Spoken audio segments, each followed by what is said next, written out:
What's up?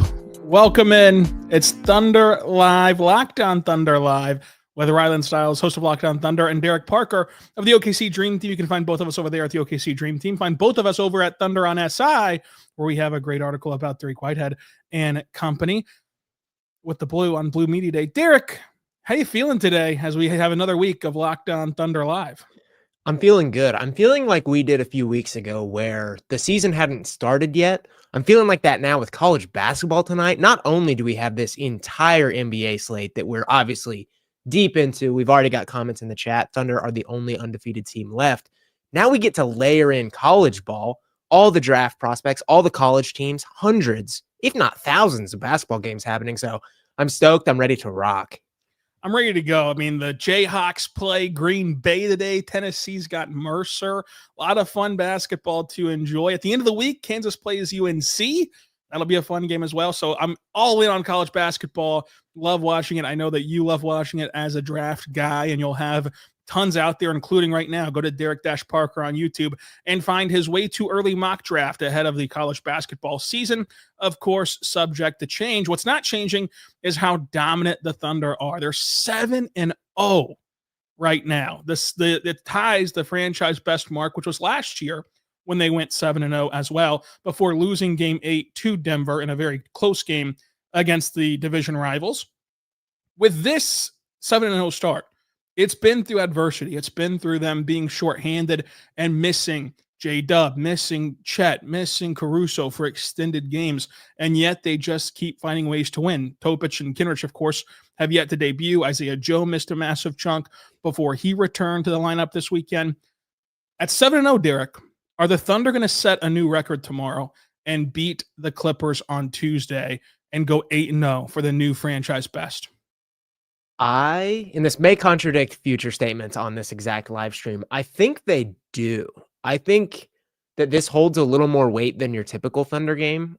I think that despite some comments about how they don't really look ahead or look at record or accolades or anything like that, I think they would like to have their best start ever. I think it obviously is weighing at least a little bit in their minds. I think that Shea can no longer deny the fact that he gets up to play the Clippers. He said it on starting five, so he has extra gas in the tank for this game. So I would expect them to go 8-0. Now, as we'll get into the rest of the road trip, it's going to be tough. Like, starting with this Clippers team, they're a team that has been able to show that they can actually play some basketball. They can actually be capable of some really good stretches of both offense and defense. So not going to be a game like Sundays where you can just waltz out and put up 75% effort and still win by 30 points. But I would expect the Thunder to go out and get a win versus LA. Yeah, this was a dominant week of basketball. That the biggest takeaway for me was that SGA dropped 30 points through three quarters against Washington and New Orleans, two dreadful teams record-wise and teams that should not be competing with OKC. And he got the rest through the entire fourth quarter of both those games. That's big because this road trip will be really tough, and it will be particularly tough on SGA as the team is shorthanded. They will not have J-Dub, who had some screws removed from his wrist. So this was a follow-up procedure for J-Dub. The screws were irritating his wrist, so they just removed them. He'll be reevaluated in 10 to 12 days, and that is, of course, a reevaluation. So they could give another update. It's not like a guaranteed return in 10 to 14 days. This was from last Friday, so we're already 3 days into this countdown. But nonetheless, Jalen Williams had that update, had those screws, removed from his wrist. Who are you counting on in this tough road trip to continue to step up in his absence? I'm looking at AJ Mitchell. He has been kind of the step-up guy all season long for the Thunder, somewhere in the range of 17, 5, and 5. I think obviously Jalen Williams' impact defensively is major. He is the most versatile defensive piece on the team. He can guard across all these different positions. He was second team all defense last year.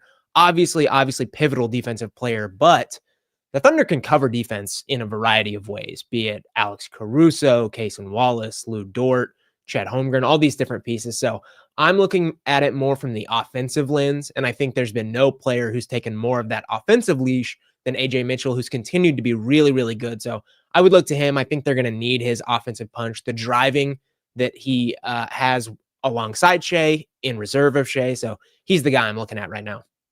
So I totally agree that AJ will be a massive part of trying to replace J-Dub's production, and particularly offensively.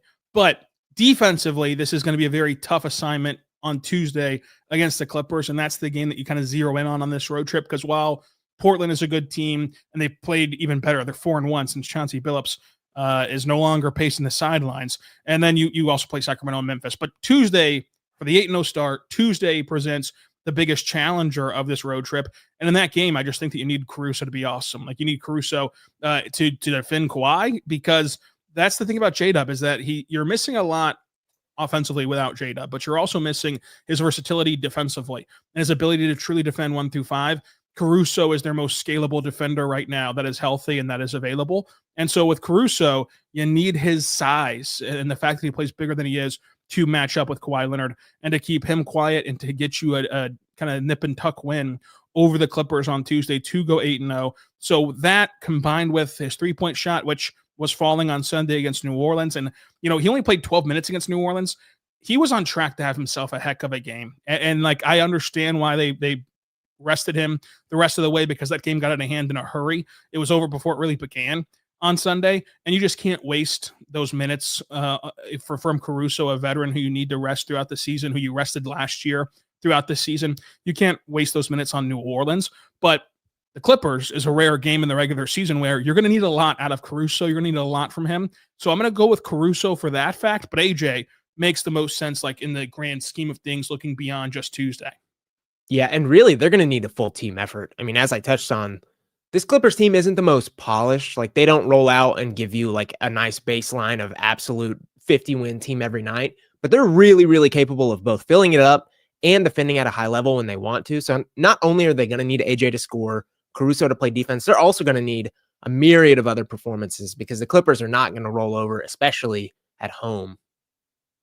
Yeah, and we mentioned that Chet was out over this week. Didn't play against Sacramento, Washington, or New Orleans. It has all been with back soreness. I know that Sunday's injury report labeled it as a sprain. That is a complete NBA technicality. That's not reality. Like, there's this weird rule in the NBA where you can't just keep listing someone as sore for multiple games, because at that point you could list anybody as sore, because how can you prove someone's sore? So you have to then designate them with an injury. But the problem is when guys are actually sore, like Chet's soreness is in his back, and it's not fit to play right now because his back is so sore. But because they had used that on the injury report for a couple of games, the NBA made them change it. And so they changed it to back sprain. However, it's not a sprain or anything. It's not anything elevated from the back soreness that he was listed out as for the rest of the week. It's just a weird administrative thing. Chet was in pregame warmups on Sunday afternoon at 11 a.m., getting shots up, going through a workout. He looked good, but we just don't know yet if he will play on Tuesday against the Clippers to start this tough road trip, which we're going to dive into in the future. But that's kind of the injury reports, where you have the update on J-Dub that we've been waiting for. 10 to 14 days from Friday is whenever he'll be reevaluated, and we'll get a clearer picture of what the next steps look like in his return to play program. And then the update on Chet, because I just do not want people to view the injury report as something larger than it was for Chet Holmgren on Sunday against the Pelicans. So hopefully Chet can play against the Clippers, because they need him, and he's been an awesome force for them offensively. But we just don't know yet. What we do know is our big takeaways from this week of Thunder basketball. I mentioned mine. My number one was Shea getting to his 30-point mark, playing in only 3 quarters on Friday and Sunday, and letting the team blow out Washington, letting the team blow out from start to finish New Orleans, and not having to play. Because now, if you look at this in a more granular sense, he doesn't play the fourth quarter Thursday against Washington. The team has Friday and Saturday completely off. And then Sunday, he only plays 3 quarters. And then Monday, the team has an off day, and they're traveling to the West Coast. So really, he's racked up a lot of rest over this portion of the week, coming off of a situation where he had to play 2 double overtime games, had to play the fourth quarter against Dallas, had to play the fourth quarter against Sacramento. And so, like, the minute management from Shea's standpoint got a bit out of hand, and really was only comparable to what they had to utilize him with in the playoffs and in the finals, that I believe that this was a big deal, that Shea was able to accomplish this and the team was able to accomplish this. While it's not a big win in the traditional sense of beating a great team or making a statement, it was big to just do your job and get rest for this guy who's going to have to carry you through a very tough Clippers team, a very tough Portland defense, and shoulder a lot of that load in a back-to-back. it's big to get Shea some rest, and so they did that. Yeah, I think the issue you're running into across the league recently has been like the compounding fatigue. And I think that kind of lends itself to some of the bigger injuries we've seen. I don't know if the data is like completely solidified that, but that's what the sentiment feels like of like, yes, it builds up over the course of the entire season and guys get worn down. And then there's like a breaking point ultimately where you're seeing these major injuries. I think the Thunder are especially trying to get around that in the right way by sitting guys in the fourth. Obviously, Chet is maybe getting a little more rest than he typically would. I think they're using a quote here, conservative with guys. So I think they're approaching it the right way. They're undefeated, which is the main point of this, but they're also able to get rest to these guys, which is going to be so big for the middle of the season, late season, into the postseason. So definitely going about it the right way while having the best record in the NBA, which is pretty impressive. Very impressive. What's been your biggest takeaway from this perfect week and perfect start? I don't know if this is my biggest takeaway, but my first takeaway is Cason Wallace looks even better this year, and that's without the offensive numbers necessarily being much better. Last season, 8.4 points per game on 47% shooting. This year, he does have more points per game, 9, but he's shooting 38% from the floor, which is really bad. Obviously not going to hold up. Cason Wallace is a better scorer than this. When Jalen Williams gets back off injury, J-Dub, he's obviously going to have even more gravity. He likes to play in those lineups alongside Dub. So the shooting will come around. Defensively, he has boosted it to 1.8 steals last year to 3 this year. He saw, let me pull it up. Was it 5 versus New Orleans and 4 versus Washington? 9 steals in the last 2 games, 3 per game all year. Mark Daigneault talked about it in the postgame last night. He's taking the nuances and the matchup scouting more seriously this year. He's following in Lou Dort's steps, Alex Caruso's steps on that front. I think that's huge because Cason Wallace obviously has as much innate physical ability on the defensive end as those guys, but those guys are so like not singularly focused, but just so honed in on defense. Like that is so their role and their slant that I think it makes sense for Cason Wallace to follow in their footsteps. And I think we're going to see better offensive output from him too. So he's been awesome. He's taken the defensive leap that I think a lot of people thought he could get to. He looks all defense right now. I would be shocked if this held and he didn't make an all defensive team. So I think Cason Wallace has been quite a bit better in this early part of the season. Yeah, Cason's been awesome. He leads the league in steals per game. And of course, the 5-steal night yesterday or afternoon yesterday helps his cause in keeping that title for this season. And I did a story, an exclusive story for Thunder on SI last year, talking to Cason and J-Dub and Caruso and all these guys who were in consideration for all defensive team. And Cason was a guy that didn't end up making an all defensive team last year, but was right in the mix for one.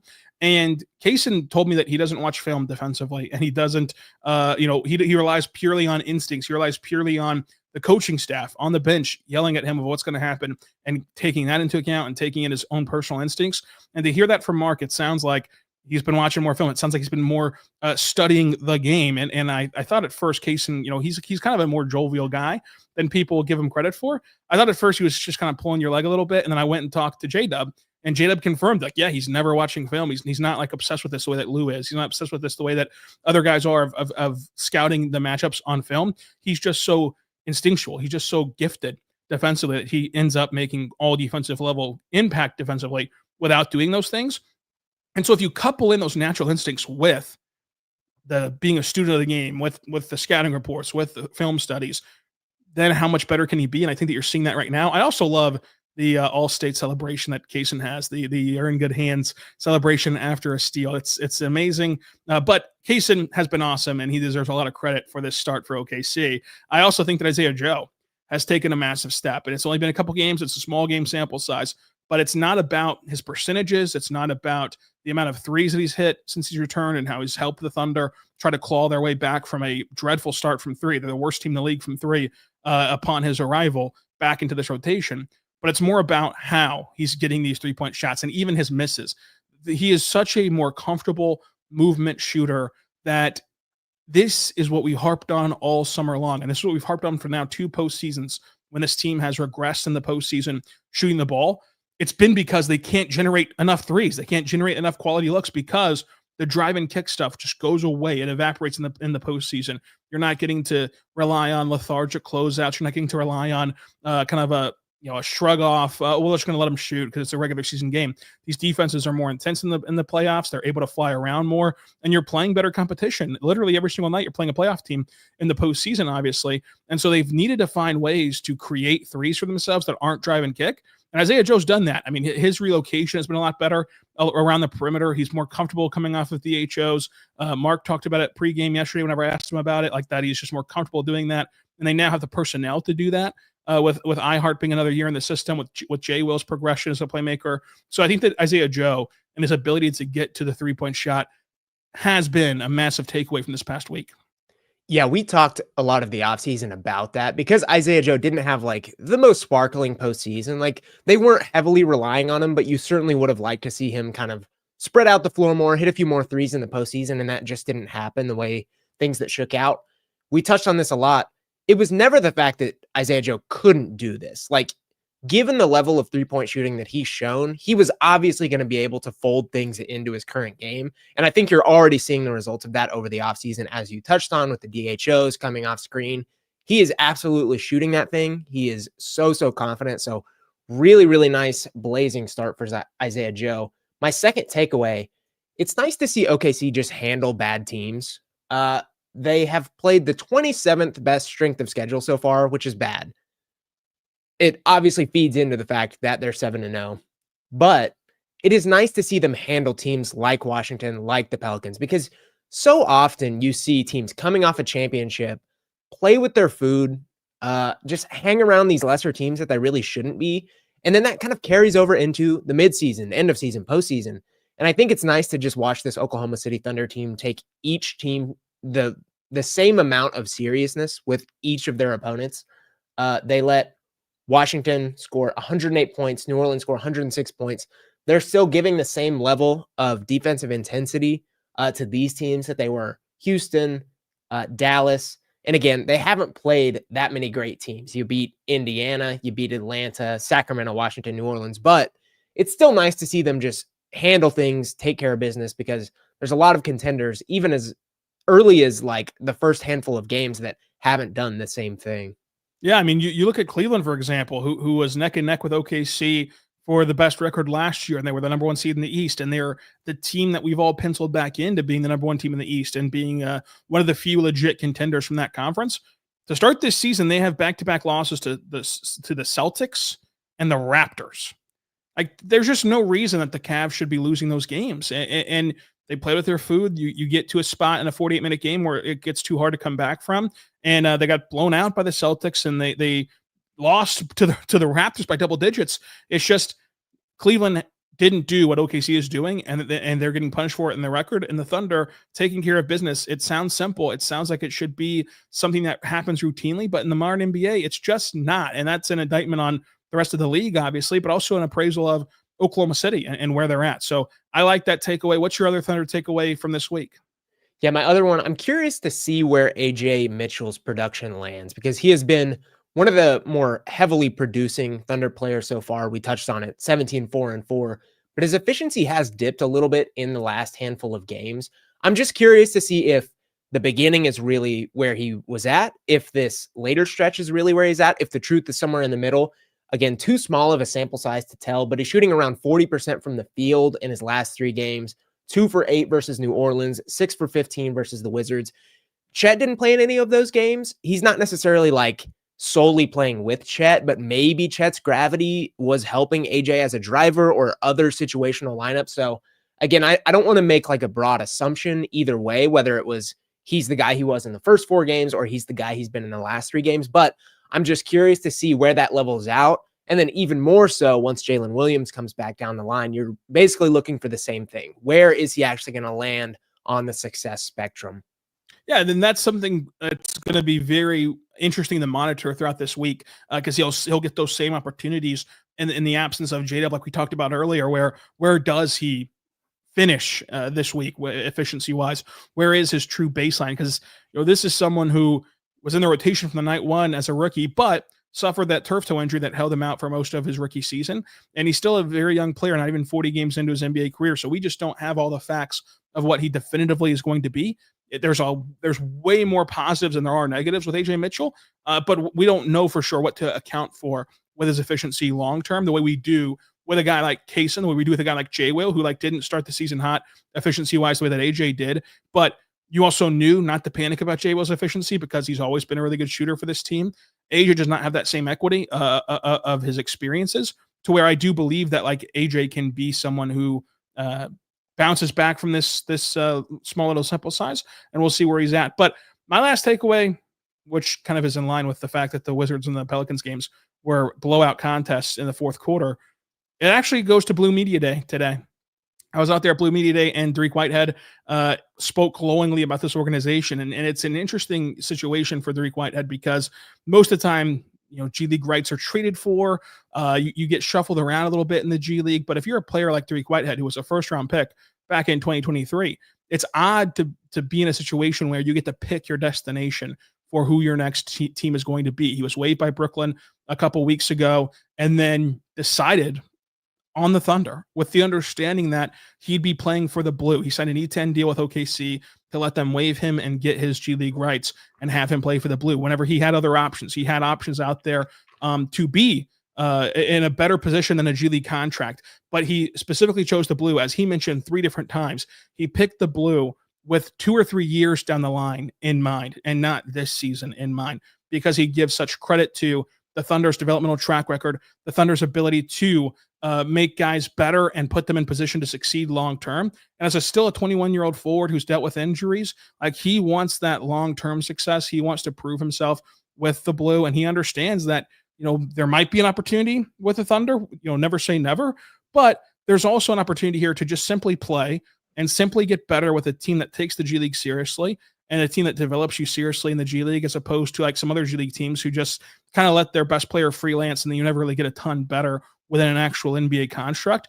The Blue play the exact same way the Thunder play conceptually, and that puts you in a position where you have to play NBA level basketball to have success with the Blue. And he understands that. And he understands that, it's not just about trying to make it to the Thunder. The fact that he's on a G League contract right now is the same way that Brandon Carlson was on a G League contract with the Raptors, where the Thunder go and get Brandon Carlson off of the Raptors for 05 and bring him in on a 2-way deal. Otherwise he'd still be in Toronto. So he has so many options out there beyond Oklahoma City if he can continue to prove that he's healthy and a really good player. So I'm really excited about what Dariq Whitehead can look like, both right now and also in the long term. And the fact that as a 21-year-old, he's already thinking yeah, I'm in the G League now after being a first-round pick, but if I handle my business here 2 or 3 years down the line as a 21-year-old, I'm going to be in a great spot and a better spot for taking this opportunity versus taking an opportunity somewhere else where it might have been a better deal. You might have been on a 2-way deal right now already. He had those kind of options, but would you have gotten the same out of that experience? Would you have gotten the same development out of that track? It's hard to argue that you would have whenever you have what you have in OKC and the developmental structure that you have in OKC. So him picking the Blue and him talking about this organization's synergy between the two franchises was really enlightening. And it's really a situation where it just gives more credence to what we always talk about, to hear it from a player and to hear it from someone who had to go and weigh out all of his options and landed on the Blue. Yeah, really, really impressive stuff out of him today. This was a guy that out of high school was projected to be a top 3 pick. It ultimately didn't work out that way due to injuries, and he just didn't have a phenomenal season at Duke. And it's kind of been a downward trend since. Still made the NBA, as you touched on, still a first-round pick. It would have been so easy for him to take those alternative pathways that you talked about. But for him to show maturity and the humbleness that he did to say, hey, I'm just going to go get better at basketball for the next couple years. And I think the OKC Blue is the way to do that. Rightfully so, given, again, the developmental track record that he touched on, that you touched on. I think that's just so impressive. I think it speaks to the fact that he will eventually be an NBA player again. So really excited for his season with the Blue, excited to see where he lands down the road because, again, I think he's going to get back to it with the mindset that he has now.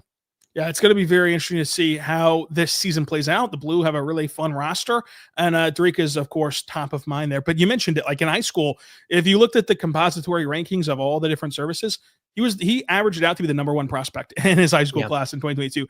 And he has such a unique basketball background where he's played with Cade Cunningham. He's played with Scotty Barnes. He's played with Derek Lively and Kyle Filipowski. Like he's from Mount Verde to Duke. Like he's played with a lot of NBA players who have made it and been around those guys. And now he's in a system where, as he touched on, like they just have such a unique approach to the G League that it is very inviting for guys like this. And I think that you're going to start to see, and if from here on out, you're going to start to see agents and players really want to get their guys here to reshape their image and reshape what their legacy in the league will be like. It's similarly to how you used to feel about Alabama and Nick Saban, to make a cross sport comparison, where it's like Lane Kiffin and these washed out coaches, they go to Alabama, become coordinators, and then they go get jobs somewhere else, and they go kind of rejuvenize their careers. And it'll be the same way in OKC because of the trust that they've built up. And he mentioned how like the Blue take the approach of trying to make them better professionals and setting them up for what does it take to be an NBA player,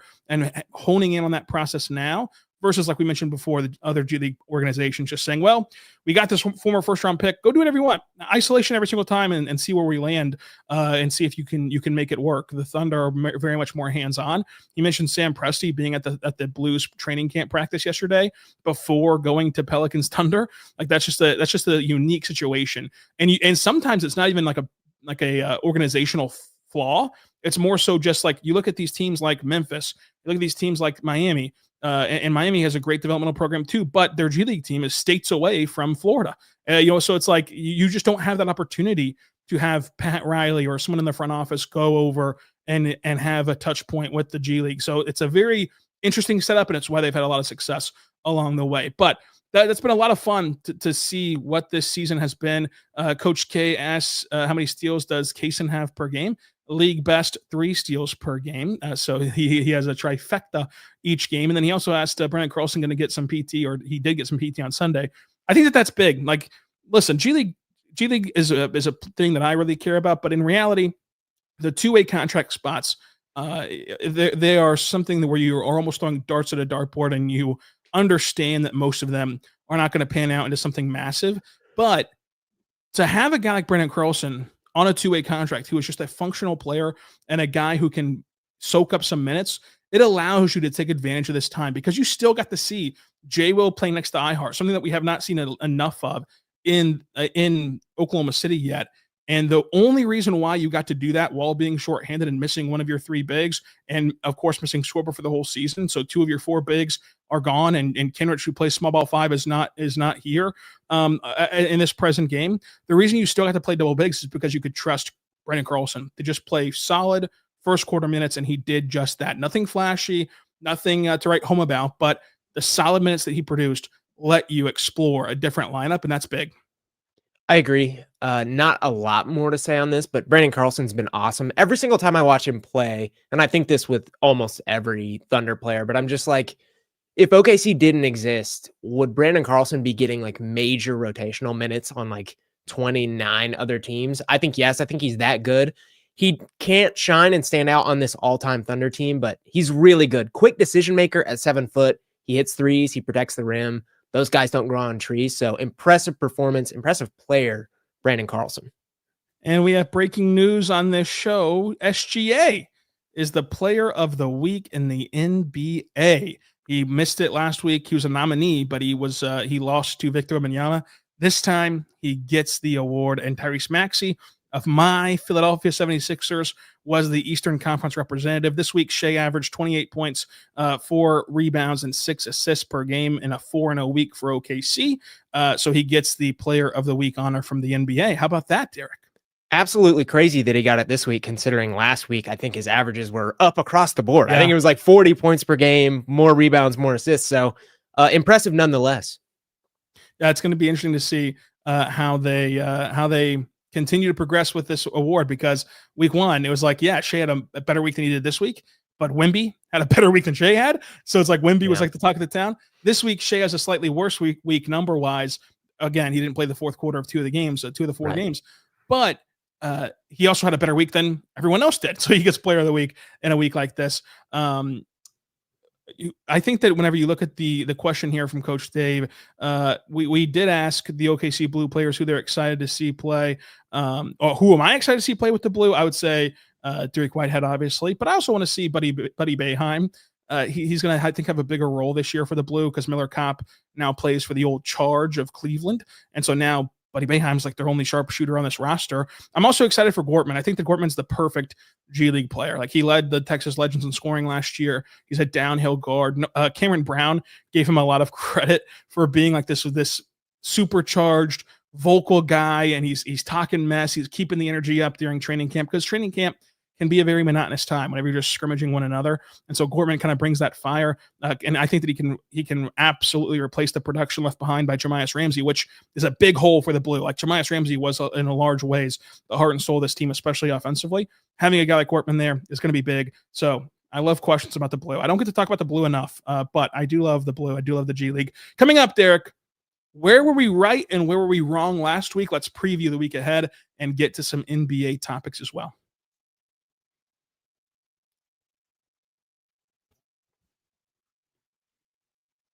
Well, let's talk more about the Thunder. It's Locked On Thunder Live. It's a live stream at 2 p.m. Central Time on Locked On Thunder's YouTube page on Mondays and Thursdays, in addition to your 5-day-a-week daily show and your show after every single game. And we have a new show launching this month, so make sure you stay tuned for that. It's uploaded to your podcast feeds afterward. I'm the host of Locked On Thunder, Rylan Stiles. That's Derek Parker of OKC Dream Team. We're both on Thunder and SI. We're both on OKC Dream Team. Derek Parker has his own YouTube channel, Derek-Parker on YouTube. And he's joining us for these live streams on Mondays and Thursdays at 2 p.m. Central Time. Derek, we started a new tradition last week. We had our weekly superlatives, and we previewed the week ahead. We'll do that again for this week. But last week, where were we right and wrong? You were right. The Thunder went 4-0. Congratulations. You were right, Derek. Thank you. I feel good about it. I'm feeling like I'm going to carry this momentum into next week. It might not be an undefeated record prediction for me next week. I'll let you know in about 10 minutes, but appreciate the accolades while we have them. You were also right about predicting the Mavericks as the best game. I'd say that they were the best game on the court last week. I mean, it was a messy way to get there, but in the end, the Mavericks start to come back and the Thunder have to stave them off. And when you're competing against the Sacramento game and the Washington and Pelicans game, yeah, I'd say you were right. Mavericks were the best game. Yeah, I don't know if Thunder fans would necessarily agree, but I think from an objective, like competitive standpoint, yeah, the almost comeback, and we got to see some fun Mavericks players get going. So yeah, I would agree. It certainly wasn't the product that New Orleans rolled out on Sunday. I'll say that. And where you were wrong, Derek predicted Chet Holmgren would break out this week and continue that. He didn't play a single game except for the Dallas game. So you were wrong on that, but technicality there. Break out though. Maybe something's broken. True. Just kidding. It's not. It's not. That's not what I meant. Derek did also get wrong that he was most excited for the Pelicans rookies. They didn't even play. They did not even play. That's a Willie Green issue. Jameer Meyer Pierce was good. This is a half and half too. 50% of them started. So I don't know if they didn't play. True. But Derek Queen didn't play, and nothing was fun about the Pelicans game. So you're wrong on that. I was wrong. I predicted a 3-1 record this week, and they went 4-0. I was also wrong. Close, though. You did say Kings, and I would say that was absolutely the game that was the most in jeopardy. Kings was the game that I was like, oh, this might go my way here, and but I was wrong. Hand up, I was wrong. I also predicted the Pelicans. The Pelicans would be the best game. I think I did some like mental gymnastics of like I didn't want to pick the Mavs because you picked the Mavs, and I was like, well, it'll be fun because you'll get to see some of the rookies, and it was just not fun at all. It was an afternoon game, which I forgot about whenever I made this prediction that it was going to be an afternoon game. But I was right whenever I predicted that the Thunder would have a great 3-point shooting night after being dreadful to start the season. It took until the very last game, but they did knock in 23s against the New Orleans Pelicans. So we were right on that front. The poor Pels, as we're getting comments. Poor Pelicans. Just brutal from the Pelicans. I really do not even understand what the trajectory is from here. This front office is terrible. The coach is terrible. It's just all terrible. But we do have a not terrible segment here, hopefully, with our weekly superlatives for this week.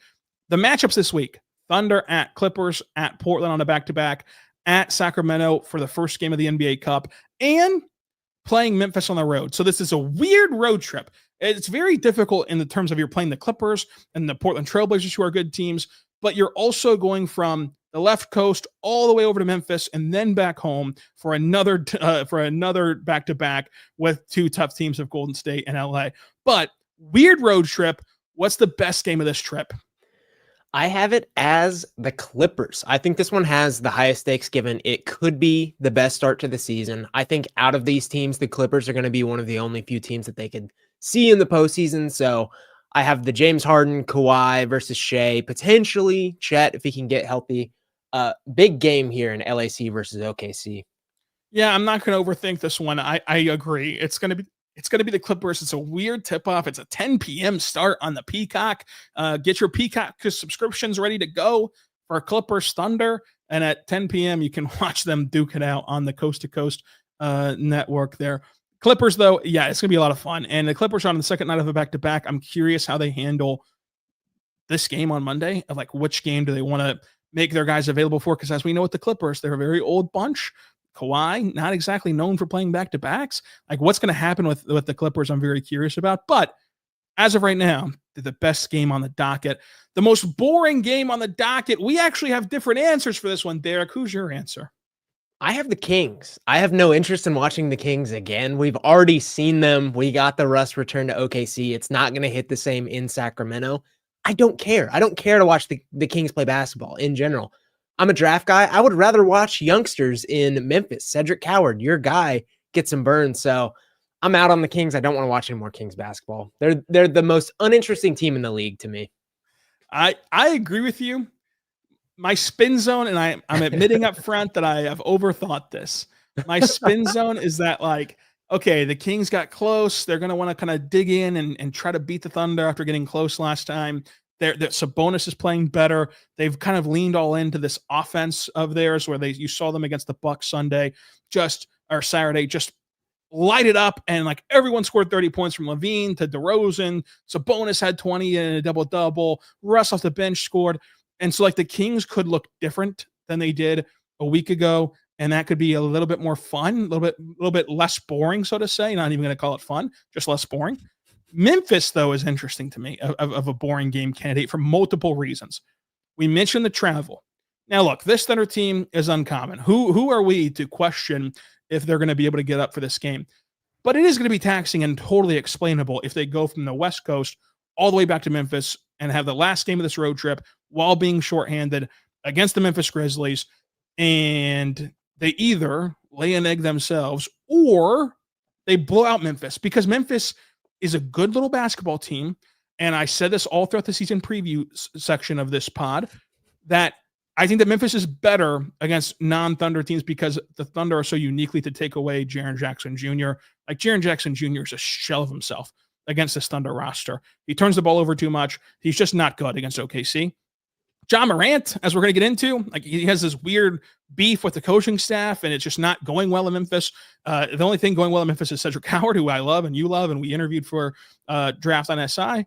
Like, Memphis is a sneaky candidate for the most boring game just because of all that plays into it. Either the Thunder just overwhelm them with their defense, or the Thunder play this like sleepy game on the last leg of a road trip, and it gets boring fast. So I'm going to go Memphis, but I am admitting up front I'm overthinking, and I'm kind of stretching for ways to have a different answer than you.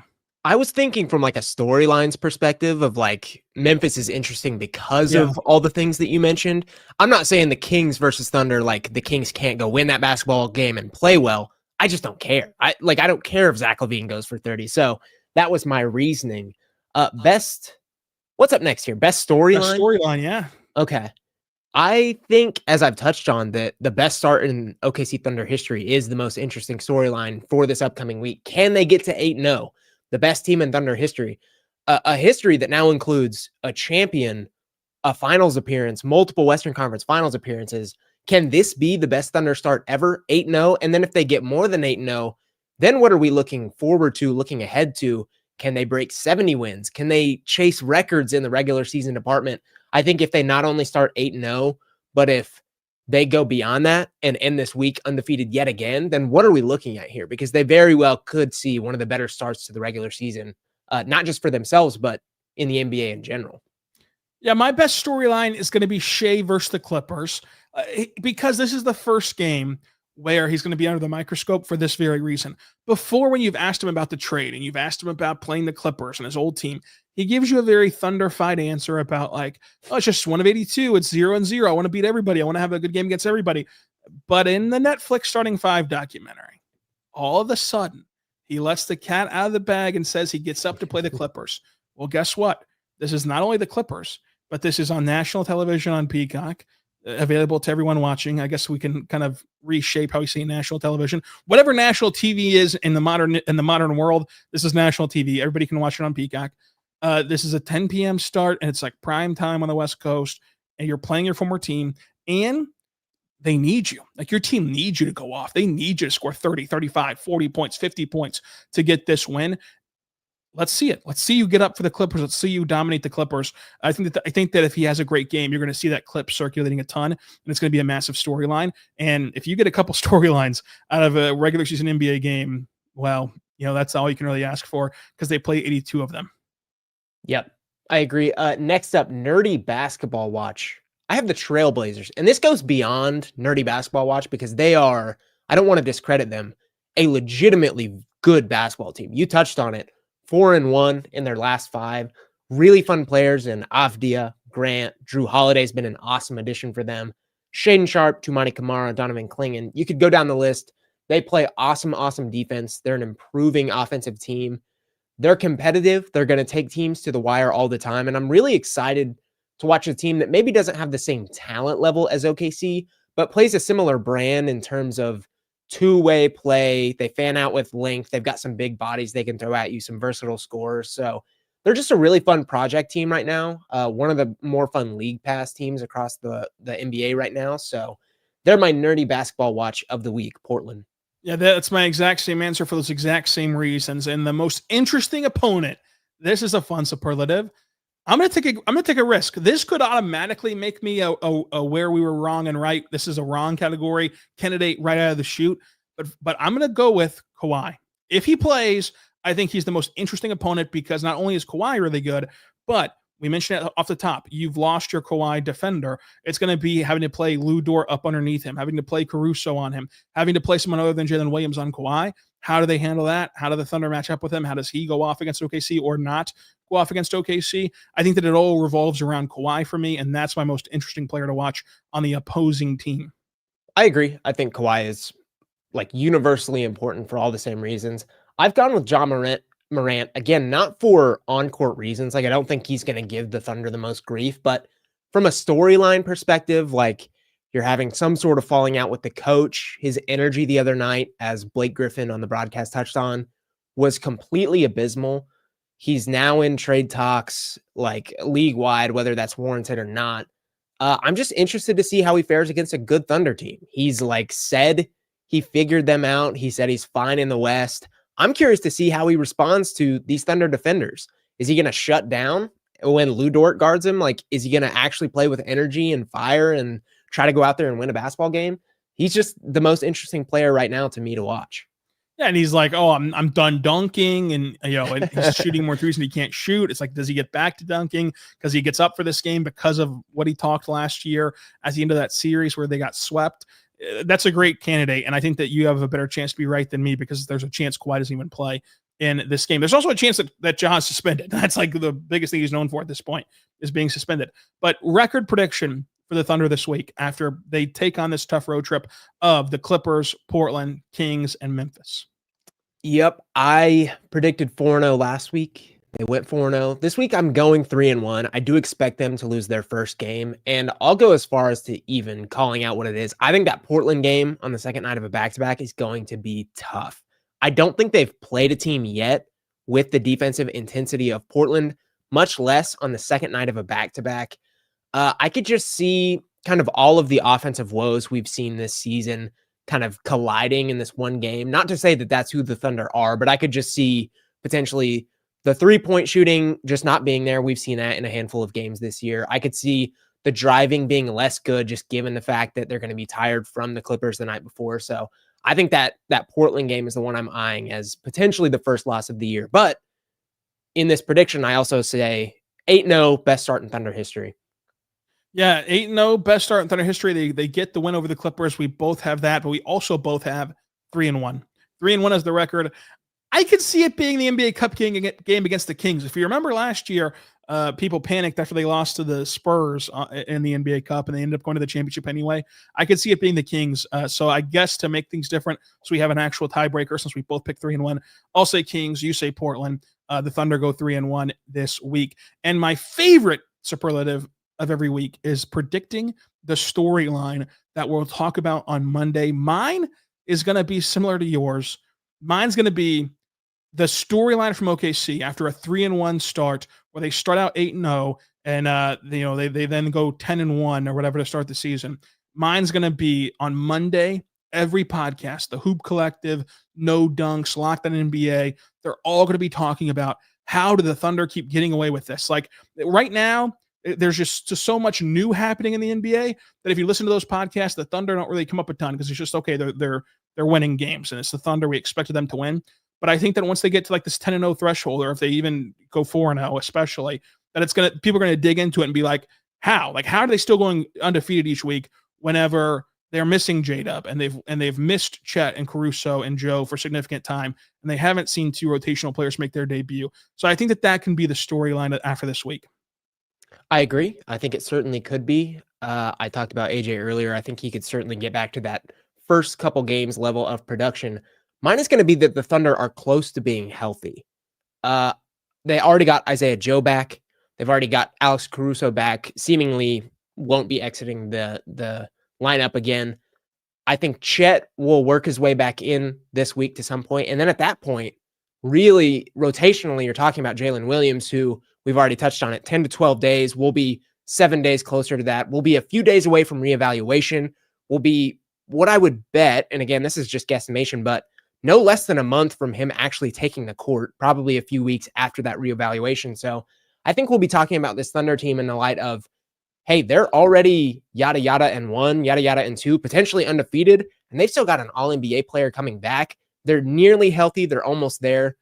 So hopefully that prediction comes true and they don't pick up anything more this upcoming week. Well, let's move into the more granular NBA topics. First question for you, Derek. Do you like the NBA Cup? Like, are you in on the Cup?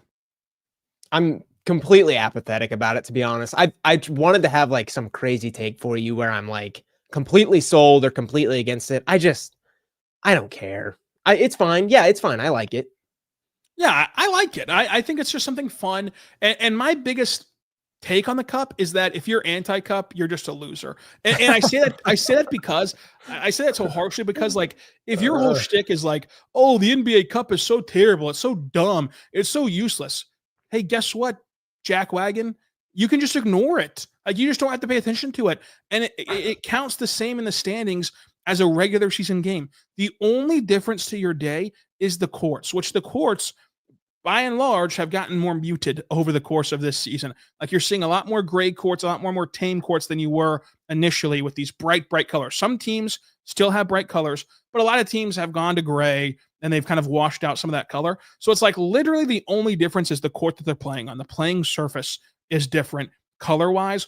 Other than that, these games count in the NBA regular season standings until the championship. And in addition to that, they also have a separate standings for a fun little tournament to spruce up the NBA season, which can get monotonous over the course of 82. And on top of all of that, it's been proven that you see players trying harder in these games than they do come January against similarly bad teams. So if you're going to get better basketball and you can ignore the part that you don't like and only take in the part that you do like, why are you anything but apathetic toward the Cup? It's just a nice little thing to do.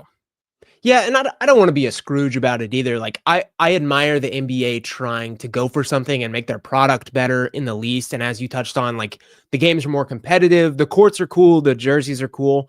I think there are some steps they could take to just making people like me care more about it. I don't know if I have any specifics in that area, but I think we're close. I think in like 5 years, you and I will both be talking about the Cup in like a great light. But I think right now I'm just still like working my way up to that point. Well, working your way up to that point, similarly to how the Pelicans are feeling, working their way up to the point of firing Willie Green. Does Willie Green get fired before Monday's show? No. Okay. You know what? Honestly, I lean your direction. I think that he gets fired at some point. But the fact that he survived Sunday, which was dreadful. It was dreadful on the court. It was dreadful effort-wise. His players obviously quit on him. They were so disengaged in that game. Whether they were on the bench or on the court, they were disengaged. He survived that. So then what's going to be the straw that breaks the camel's back? Like, what's it going to take to get this guy fired? I think that if it wasn't going to be Sunday, then it will not be in the next week that gets him fired, because Sunday was particularly awful, and he still is the head coach of the New Orleans Pelicans. So we'll just have to see where Willie Green and the Pels go from here. But one player who did get suspended for a game and has already made some changes to their organization, Ja Morant, suspended one game with a rift with his coaching staff. What's going on with Ja? What do you take away from this little beef between him and the new coach? I mean, oh man, I have like so many thoughts and almost no thoughts at the same time. Like, I just don't even know if he's the player anymore that he used to be to like be getting away with this. And obviously, I guess he didn't, but like at some point he's either going to get traded or like there's going to be some staff change that's going to warrant like just change in general from their supposedly star player. I just don't know if he's even that guy. You know, I saw McMahon's comments on it today. I fully agree. There's like a lot of point guards you would prefer over Ja Morant. I'm not sure the additives, and I don't even want to get into all of the actual stuff, but all the additive that comes with him when you trade for him is worth it. So I don't know. I'm not in a like great place on Ja Morant right now. I just think that the Grizzlies deserve an honorary technical foul. Why the Grizzlies though? For firing Taylor Jenkins, who's a bona fide good NBA coach, and you get some Swedish kid in here that doesn't know anything about the NBA basketball, that's not a good coach, and then you already have a rift with your star player. And I also think that they get a technical foul in addition to that for being half pregnant about these things. Like, they traded Desmond Bane, which was a clear signal to everyone that was listening. Like, hey, we don't think this core is any good. We don't think this core can compete. We no longer believe in this core. But yet they only traded Desmond Bane. They didn't trade Ja. They didn't trade Jaren Jackson Jr. They didn't do anything but the Desmond Bane subtraction, and didn't get a lot for him presently, on the present day roster. They did get a lot of assets for him in the future.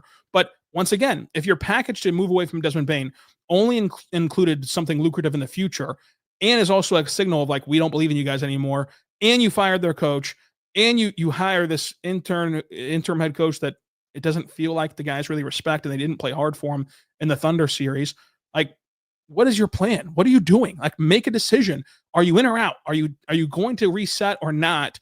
And they've kind of half-heartedly reset by firing their coach desperately at the end of last season, and then by also trading away Desmond Bane. And I just don't like the direction that they're finding themselves in right now. Well, I'll push back a little bit because I predicted a bad Grizzlies season, and it was for this exact reason. I think they are working their way up to being out. I think there's just no market for Ja Morant right now. They need to wait till teams get desperate at the end of the trade deadline, need a point guard. Like the Rockets right now could. Nico Harrison is so going to trade for Ja Morant. We can get into Nico Harrison in a little bit. You all know what segment's coming up, longtime listeners. But yeah, I think the Grizzlies are working their way up towards a full rebuild. I just think it hasn't happened yet because, number one, there's no market for Ja Morant. Teams aren't desperate enough right now to give up a huge package for Ja Morant, especially, I mean, given the headlines. And then, yeah, I mean, I think they'll get there eventually. I think they finish as one of the worst teams in the West. And I hope they do this and land one of the top 3 prospects in this upcoming draft class, because that'd be pretty fun. A nice little reset for Memphis. This is a tough spot for you. Do you agree with Coach Dennis that the Grizzlies will be worse than my Washington Wizards?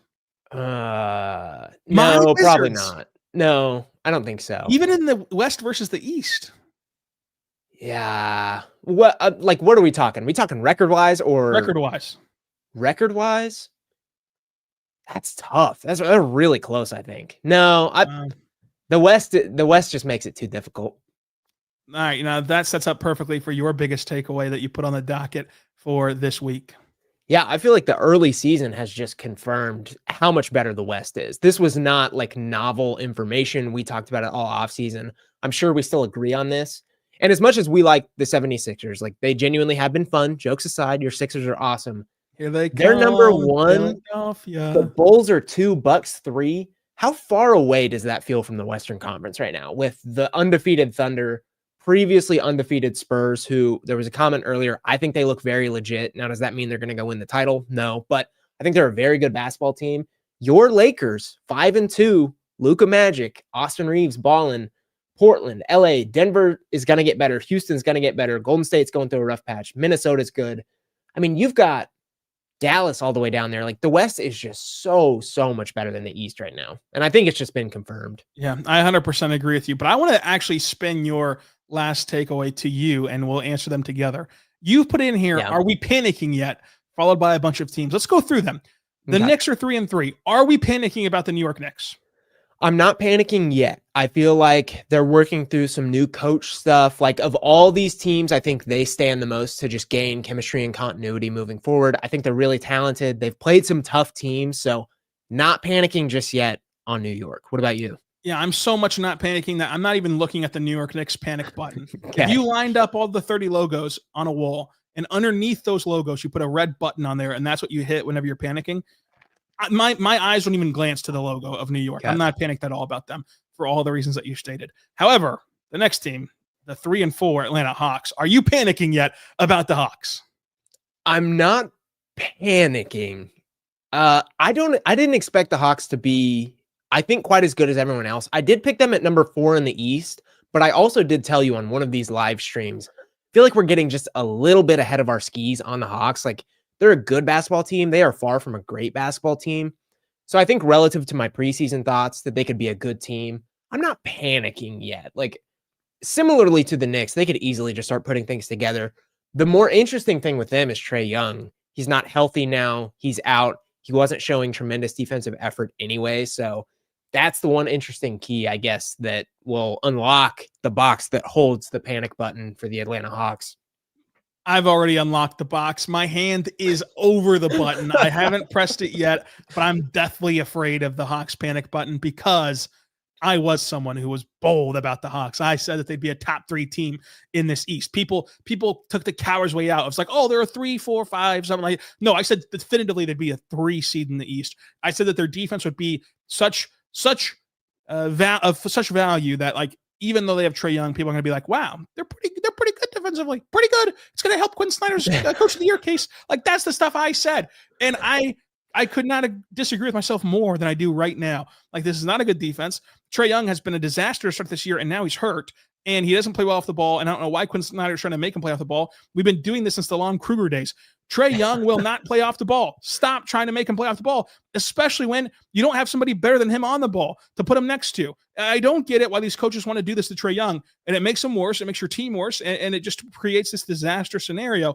I am afraid that the Hawks are in need of a panic button. I'm not going to press it just yet, but they're the closest team that I have to pushing the button. On this list? The closest team in the NBA. Really? Are you seeing the last team on this list? I'm seeing the last team on this list, and I'll tell you why. I'll tell you why I'm not hitting the panic button yet. And Stick around, folks. I'll tell you why I'm not close to hitting the panic button yet on that team. The Magic 3-4. The Magic 3-4. See, we've flipped here because I had the Magic 3, Hawks 4. You had those transposed. I am close to panicking on the Magic, and they've bounced back a little bit. I believe they've won their last 2 games, or have won a few games in the last handful at least, because they were 1-4. Now they're 3-4. Even despite the fact that they've won games, the offense is so clunky. It doesn't look great. They've stopped giving the ball to Franz Wagner, who, by the way, is their best basketball player. I'm just going to say it. He's that good.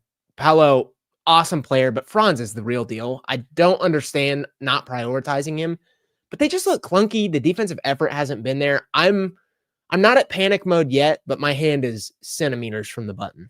So the reason why I am keeping my hand in the pocket, now I'm looking at the panic button. I'm looking at it. I'm not touching it, though. I'm not even coming close to touching it. It's because of what you mentioned. They blew out their last 2 opponents. And yes, their last 2 opponents were your Charlotte Hornets and my Washington Wizards. So we both did a double whammy here. Yeah. However, earlier this season, they were not playing at a level that could even beat Charlotte and Washington handedly. Like, they were playing that poor. And they got right. They took care of business. And I still believe that while the defensive effort has waned at times, I believe that whenever they get right defensively, they're going to be a really good defensive basketball team. And I think that the pecking order can solidify itself. But I am concerned if you isolated this down to Paolo, I'd be panicking about Paolo. But it's the team-wide aspect of things. I'm not panicking yet. And I do want to give them more time before I even open the box to get their button out of the glass case about the Magic. I'm waiting to see what they do this week. But we now move on to the Minnesota Timberwolves at 3-3. Derek, I honestly, this is the only team I don't know why they're on here. They're 3-3. I have a explanation for this. I can't wait to hear it because for me, they're like the Knicks. I'm not even looking at that button. Anthony's been hurt. They're just kind of who they are. I didn't project them to be some like contender in the West to an nth degree. It's just like, okay, they are what they are to me. Now, therein lies the problem because they've made 2 straight Western Conference Finals. They don't really have a way to upgrade this team for the future. And of course, Ant has been hurt.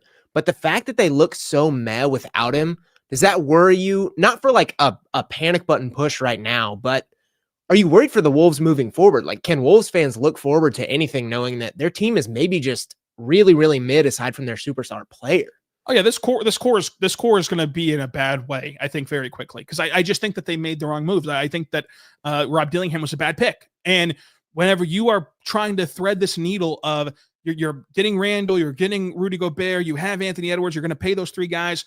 You're trying to thread this needle of like, okay, now let's go trade up into the top of the draft and go get someone who we can have on a cheap, controllable contract like a Rob Dillingham who doesn't pan out. Now you're vastly behind the 8 ball because Mike Conley is regressing right before our eyes.